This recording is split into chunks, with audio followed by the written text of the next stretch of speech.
ഓരോരുത്തരും ഭഗവാന്റെ പൂജകൾ നടത്താറുണ്ട്.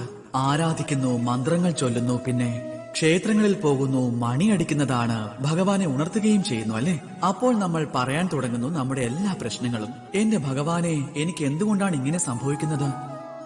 എന്തുകൊണ്ടാണ് എന്റെ ജീവിതത്തിൽ ഇത്രയും ദുഃഖങ്ങൾ ഉണ്ടാകുന്നത്? അല്ല, ഞാൻ എങ്ങനെയാണ് ഇതൊക്കെ നേരിടുന്നത്? പിന്നെ എനിക്ക് മാത്രം എന്താണ് ഇങ്ങനെ അടിക്കടി സങ്കടങ്ങൾ? എന്റെ ഭഗവാനെ, ഞാൻ എന്താണ് ചെയ്യുക? എന്നെ ഒന്ന് സഹായിക്കൂ, എന്തെങ്കിലും മാർഗം കാണിച്ചു തരൂ.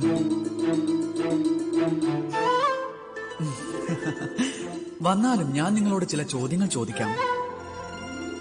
ഈ ക്ഷേത്രങ്ങളിൽ പോകുവാനായി നിങ്ങൾ തയ്യാറാകുന്നതിന് മുൻപ് നിങ്ങൾ നിങ്ങളാൽ കഴിയുന്ന രീതിയിൽ സ്വയം ഒന്ന് പരിശ്രമിച്ചു നോക്കിയോ? അതായത് ആ ദുഃഖത്തെ തെല്ലെങ്കിലും ഇല്ലാതാക്കുവാൻ കഴിയുന്ന രീതിയിൽ. എന്റെ അടുത്ത ചോദ്യം, ഭഗവാനെ ഉണർത്തുന്നതിന് മുൻപ് എന്താ നിങ്ങൾ സ്വയം ഉണരാൻ ശ്രമിക്കാറുണ്ടോ? അല്ലെങ്കിൽ പോട്ടെ, നിങ്ങൾ നിങ്ങളുടെ